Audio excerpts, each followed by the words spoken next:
तो आपने जब इतना सुना तो आपने फिर कहा था तुम फिर कब्जा करोगे, फिर कोई सलाहुद्दीन आएगा।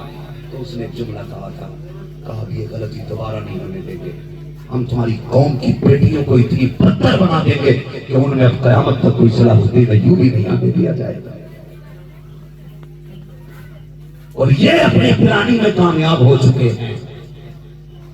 आप कहें कैसे, मेरी बेटी मेरे घर में, उनका क्या कसम, जो ये सर से दुपट्टे उतर गए ना, ये सिर्फ तहजीब नहीं, ये उन जालिमों की चली हुई चालें हैं।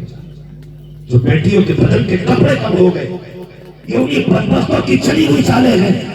आज जब तेरे घर में रह के तेरा खा के तेरी बेटी गाने गा रही है ना, ये उन्हीं जालिमों की रची हुई स्कीमें और चली हुई चालें हैं। यही वजह थी उन्होंने कहा था अब तुम्हारी कौम की बेटियों को इतना बेगैरत बना देंगे कि अब क़यामत तक कोई सलाहुद्दीन अय्यूबी आई। अब तेरी मेरी जिम्मेदारी है बेटियों की गोद को इतना पारसा कर दो कि फिर से कोई सलाहुद्दीन अय्यूबी आए, फिर से कोई मोहम्मद बिन कासिम आए, फिर से कोई खालिद बिन वलीद आए। करो ये हालात। फरमाया गया या अय्युहल्लज़ीना आमनू तक़ुल्लाह व कूनू मअस सादिक़ीन, ऐ ईमान वालों अल्लाह से डरो और सच्चों के साथ हो जाओ। अभी तो मैं डर पे बात कर रहा था, सच्चों के साथ की बात बाकी है। अभी डर की बात ही पूरी ना हो सके। अपने मामलात इतने अच्छे रखो कि जब कब्र में जाओ ना तो फिर कब्र के रगड़े से बचे रहो। अभी ऐलान हुआ ना फ्रीजर आएगा, मैं बात कहूँ रुक के, मैं बस इतना ही कड़वाऊँ। ऊपर की ठंडी का तो इंतजाम कर रहे हैं, अंदर की ठंडी का भी कुछ ख्याल है? बोलो। हुक्म तो ये है कि जितनी जल्दी हो सके मैयत को दफन करो। रोकने की इजाजत इस्लाम नहीं देता, जल्द दफन किया जाए, मगर आप करवाएं। मैं उससे हटके एक बात कहूँ, ऊपर से ठंडी का इंतजाम है, लाश खराब ना हो जाए, लाश से बदबू ना आए, बॉडी डैमेज ना हो, इसीलिए ना यही तो चाह रहे हैं ना। लेकिन बात याद है आपको, अगर मैयत को ज्यादा ठंडी हवा दी जाए तो मैयत को तकलीफ होगी, ज्यादा गर्म पानी डाला जाए उससे भी मैयत को तकलीफ होगी। ये शरीयत का अपना मसला है, ये अपना मसला है, शरीयत के कानून है अपने। तुमने नहीं देखा मुर्दे को नहलाने से पहले पानी में उंगली डाल के चेक किया जाता है, ज्यादा गर्म तो नहीं है। इस्लाम तो इतनी इज्जत देता है और इतना ख्याल रखता है, कहता जब मुर्दा लेके चलो तो तेज ना चलना, झटका ना लगे, आहिस्ता लेके चलो ताकि उसका बदन ना हिले। तो मैं आपसे ये कह रहा हूँ, आप ऊपर की ठंडी का इंतजाम कर रहे हैं, अंदर का भी ख्याल है। चाहते हैं कि नहीं अंदर ठंडक हो? अच्छा बताओ, ऊपर का फ्रिज नीचे फायदा देगा? अल्लाह किस्मत से हमें दो रातें देता, बड़ी बरकत वाली। बताओगे कौन कौन सी है? बोले कोई नौजवान मेंबर वाले छोड़ के। सुभान अल्लाह। एक शब बारात और एक शब कदर। अल्लाह सबको सलामत रखे। ये देखो सुन्नियों की महफिल होती है, ये बातें खाली मेंबर वाले नहीं, ये महफिल वाले भी बातें जानते हैं। और ये जलसे की बरकत और कितनी रातें? जोर से कितनी? दो रातें। अच्छा क्या करते हो शब कदर में? शब बारात में कौन सी वाली? कब्रिस्तान जाते हो, सफाई करते हो, लाइटिंग लगाते हो? बोलो। से बोल रहे हो, मैं बदल लेने नहीं आया, बात कर रहा हूँ। मुझे डर लगता है मिंबर पे बैठ करके एक मिनट की भी खयानत करते हुए, इसलिए कि ये मेरा हक है 1 घंटा 60 मिनट आपसे बात करना, ये हक है मिंबर। और मैं इस 1 मिनट में ना खुतबा लंबा करना चाहता, ना मैं शायरी रखता हूँ, ताकि मैं अपने वक्त के साथ इंसाफ कर सकूं। मैं भी चाहूँ चापलूसी करके आपको बेवकूफ बना करके पैसे रोल के आपकी मीठी मीठी बातें करके जन्नत बांट के निकल लूं, लेकिन मैं नहीं चाहता। मैं चाहता हूँ जब आया हूं तो ऑपरेशन करूं ताकि कुछ बीमारियां खत्म हो जाएं। ठीक है, जख्म देने का काम मैं करता हूँ, मरहम देने का काम हमारे ईश्वरा करते हैं। खतीब की बातों से यकीनन जख्म लगेंगे, लेकिन नाक का मरहम हर जख्म को भर देगा। तवज्जो है ना सारे लोगों की? बोलो बल्ब लगाते हो हैं? कुछ तो इतने बड़े आशिक हैं अब्बा की कब्र के चूना फेर देते।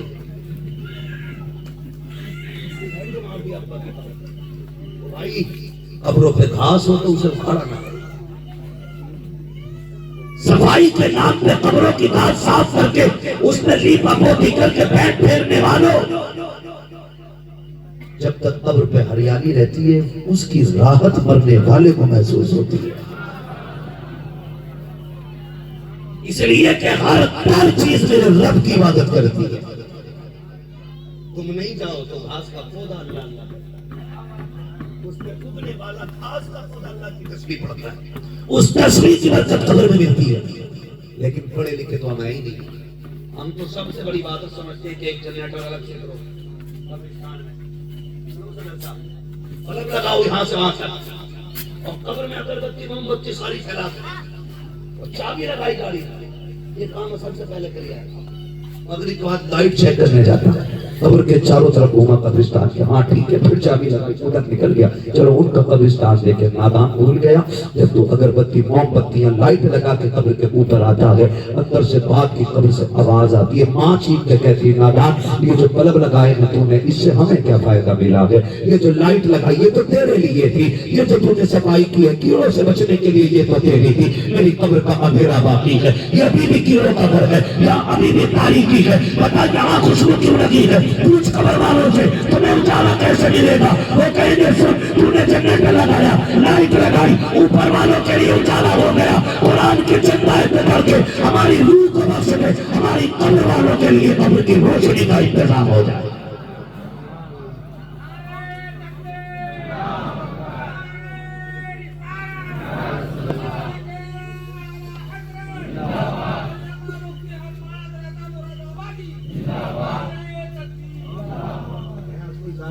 पीर साहब से वजीफा बता दो कि जन्नत आसान हो जाए।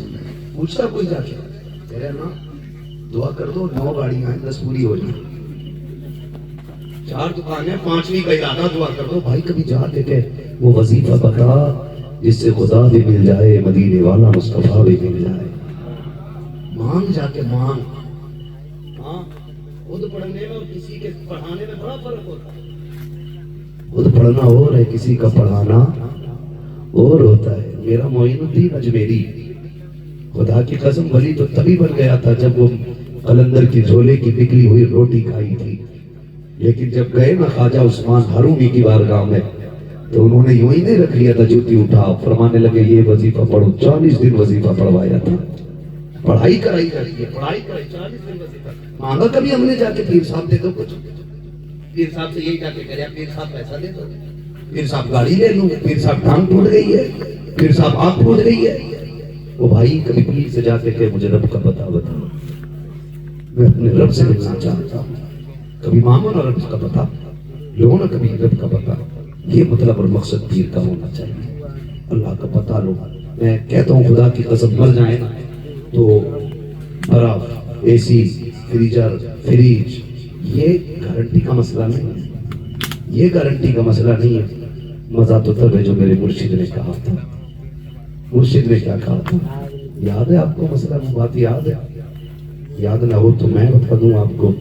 आपने कहा था जिंदगी ये लगी है किसी के लिए, जिंदगी है नबी की, नबी के लिए। मसलके आला हजरत पे कायम रहो, जिंदगी दी गई है इसी के लिए। अख्तरे कादरी खुल्द में चल दिया, खुल्द बाहे हरे कादरी के लिए। और याद रखिएगा ये ऊपर का इंतजाम हम करते रहते हैं, सजावट करते रहते हैं, असल अंदर है। और अंदर का मसला ये है, याद रख के जमीन मैली नहीं होती, समन मैला नहीं होता, मोहम्मद के गुलामों का कफन मैला नहीं होता।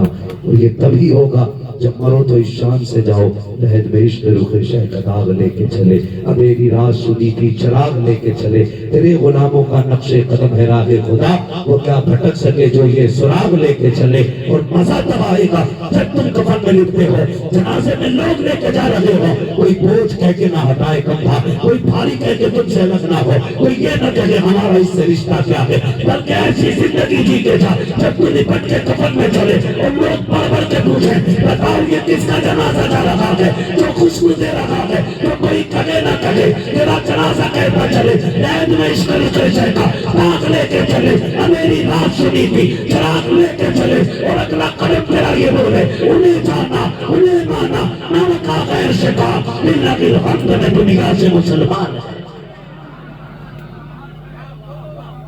जिएंगे इंशाअल्लाह ऐसी जिंदगी, अल्लाह रसूल के नाम पर जिए, रिश्तों को पक्का करना, ये बगदाद वाले का फैजान याद रखना, रिश्ते निभाएंगे इंशाअल्लाह।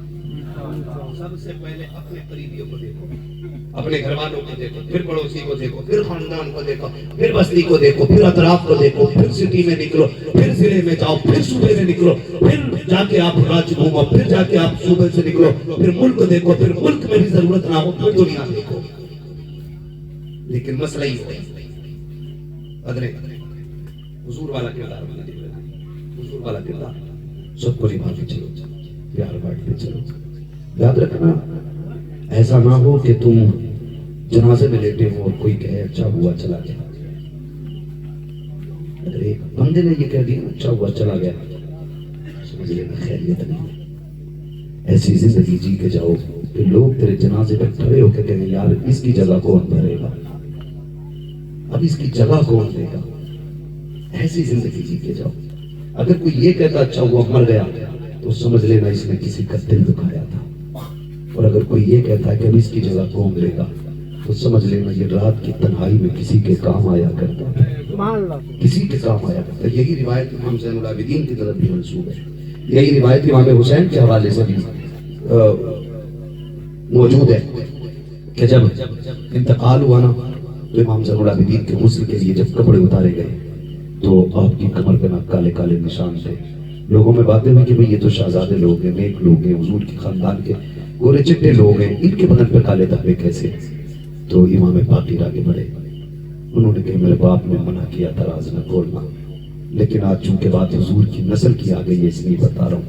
मेरे बाप की कमर पे जो ये काले दाग है ना ये किसी ऐब के नहीं है, बल्कि जब दुनिया सो जाती थी तो गले की बोरी उठा के रात की तन्हाई में बेवाओं के घर डाल के आया करते थे, यतीमों को देने जाया करते थे। ये वो रातों में की गई नेकियां थी जो किसी ने नहीं देखी। मैंने खुद अपने बाप से कहा था अब्बा जी कमजोर हो, मुझे उठवा दो बोरी मैं पहुंचा देता हूँ। तो मेरे बाप ने कहा था बेटे अगर तुझे भेजा तो एक गरीब का राज खुल जाएगा। कहते ये सोच करके कभी मेरे बाप ने मुझे भी जाने नहीं दिया और फरमाया था जब तुम्हारी बारी आए तुम अपने हिस्से का काम खुद करना। आज ज़ैनुल आबिदीन अपने हिस्से का काम करके जा रहा है। वो भाई किसी के साथ काम आना है ना तो फिर तमाशा बना के छुपा के करो, फिर अल्लाह तुम्हें इतनी इज्जतें बख्शेगा कि संभाली नहीं जाएगी, संभाली नहीं जाएगी। तुम किसी की जिंदगी का सहारा बन जाओ, खुदा की रहमत कब्र में तुम्हारा सहारा बन के आ जाएगी। करेंगे इंशाअल्लाह, ऐसा करेंगे और जोर से करेंगे इंशाअल्लाह।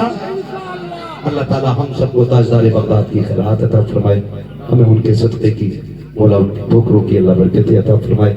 मुझसे कहा गया था हुजूर का शजरा भी पढ़ देना है, बस मैं मेरे भाई ने जो कहा था मैं उसकी फरमाइश पूरी कर दूं और बात खत्म कर लूं, लेकिन शब्द जरा बोल दें सुभान अल्लाह।